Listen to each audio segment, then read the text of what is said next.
Hi, this is Kool The Gang, and you know I got soul. So let's keep it funky. Sounds good. Just want to get started talking about this tour that you guys are currently on, the Funk Celebration. You know, just talk about how that tour came about. You know, you got some special guests on there. Yeah, it's called Keep the Funk Alive Tour. And, of course, with Bootsy Collins and Morris Day and the Times and Dougie Fresh. And Bootsy and I, we have been talking the last couple of years about doing some things, you know, and bringing the funk back, and you know, and so we decided to come together to put this Keep the Funk Alive tour together. You guys have been on the road for, you know, a long time now. You guys stay on the road. Just talk about the importance of touring for you guys.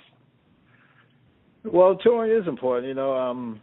We have been touring for so many years, you know, but we do a little bit of touring everywhere, you know, from Asia, Africa to Europe, you know, and, you know, continue to build our fan base. And, you know, the fans love to see you at least once a year or every other year. So we like what we do, and touring is very, very important right now for us. Absolutely, and you know what we really appreciate about your guys' music is you guys have not only transcended the generations, but different cultures as well. You know, I know Justin Timberlake, for example, he performs one of your songs on one of his latest tours. So was that something you guys kind of expected going into this when you started making music, that you guys would touch different cultures? Well, yeah, to a degree. But you got to realize when we started, we're young guys, you know. We right out of elementary school into high school, so yep. We didn't know how far we would be going. But you know, at that time it was from Jersey to Philadelphia to Washington to Virginia. That was it, you know. As things started to build and grow, and we got hit records, and you know, we started becoming national and then international. We do a lot of tours over in Europe, a lot of summer tours, summer festivals for the last 3 years. This is the first time we've been in the States for a tour of our own in the last 3 or 4 years. So we're having fun being home, meaning being in America, touring. Right. And, you know, the longevity of you guys, it's pretty amazing how long you guys have been able to keep this up. You know, a lot of artists nowadays, they're lucky to get to 5 years, but you guys have been going strong for much more than 5 years. So what's been the key to that? Well, for the love of music and working hard, and our fans who will continue to support Kool the Gang and, you know, buy our records, and also look forward to seeing us coming to their city or their country year-round. That keeps us motivated. You know, it's all about the music. It's all about making merry music. We wrote a song about that one time. And it's all about keeping our fans happy. For sure. And, you know, like all artists, you know, you guys have to go through transitional periods. You know, you guys had a time where every song you guys, you know, were putting out was a hit. And then there was that slowdown period. So, you know, what was that transition like for you guys, going from being on the top of the charts to, you know, having to find different ways to, you know, keep going? Well, one of the things that we kept doing was touring. You know, when we didn't get the hits, we were still able to tour.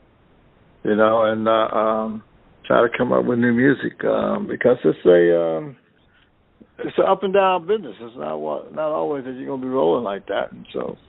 You know, we take, you know, very, very important that when you do get a hit, and that you know, you get out there and you support it, and you know, your fans will support you if you support them. So it all kind of works. Yeah. You know, as music continues to evolve today, you know, R&B, for example, is so different from even just 10 years ago. Do you guys still have the passion to make music, knowing that it's so different now? Well, yes, we still have the passion to make it, because we're constantly recreating ourselves, you know. Yeah. It's just with this new record we have out now called Sexy. the vocalist on that song, a young musician, writer, producer, who's now part of the gang now. And my son had this writer that he works with, because my son, he's a writer, producer. He goes by the name of Prince Hakeem. And he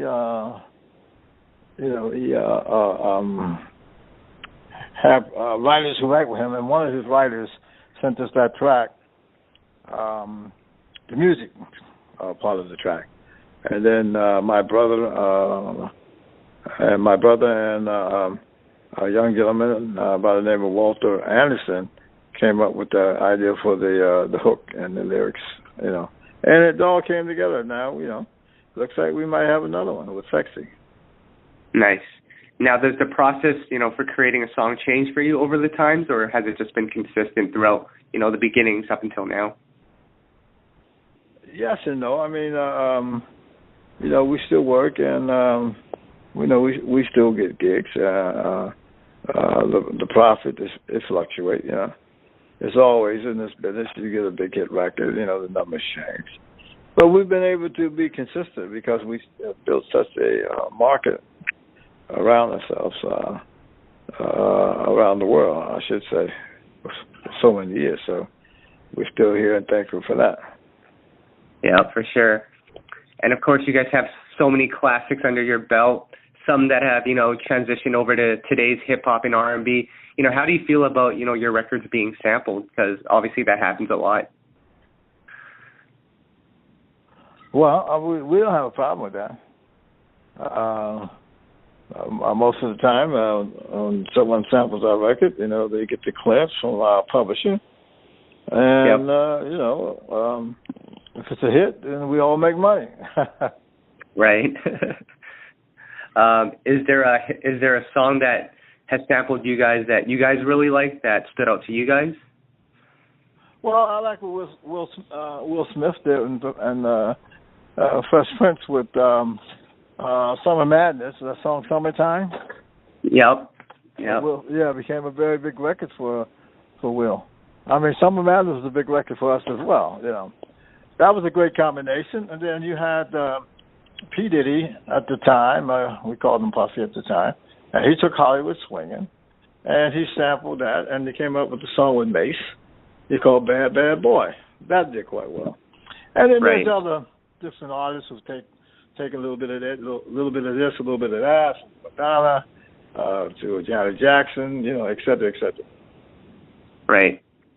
Now, one of the things I've noticed, with the group, members have come, members have gone. Has that changed the dynamic of the group at all? Well, we still got the core. Otherwise, right. We still got the original members. But yes, it changes the dynamics to some degree, James J.T. Taylor, he joined the band, and we had a nice run with him with big hits, of the 80s. And then he left the band, and there's Sean McQuilla, who handles the lead vocals as well as guitar. So it brought us another dynamic to the band, and especially when we went out with Kid Rock and Van Halen, he's into the rock side of it all as well. So it all works. So different infusions of different people coming in and out has helped the band. Right. As far as Kool the Gang today, I know you guys are touring. What else do you guys have coming out? I know you guys have that new record. Can we be expecting an album? Yeah. We're working on an album before the year is out.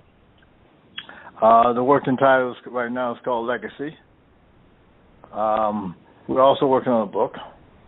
Hopefully that'll be out next year too. It's the working title for that is Hollywood Swinging, the Kool The Gang story. And we would like to do a musical at some point. The working title for that is It's a Celebration. Nice. Because a lot of our music can lend itself to that, like, Jersey Boys or Mamma Mia and et cetera, et cetera. Awesome. That's all that I've got for you. Anything you'd like to add? Well, again, I always like to thank my fans, man, for supporting Kool The Gang. We haven't had a record out in 10 years, and it looks like we're getting a lot of love so far. It's only been a couple of weeks, but we're getting a lot of love right now on the record. And again, we always like to thank our fans for supporting us.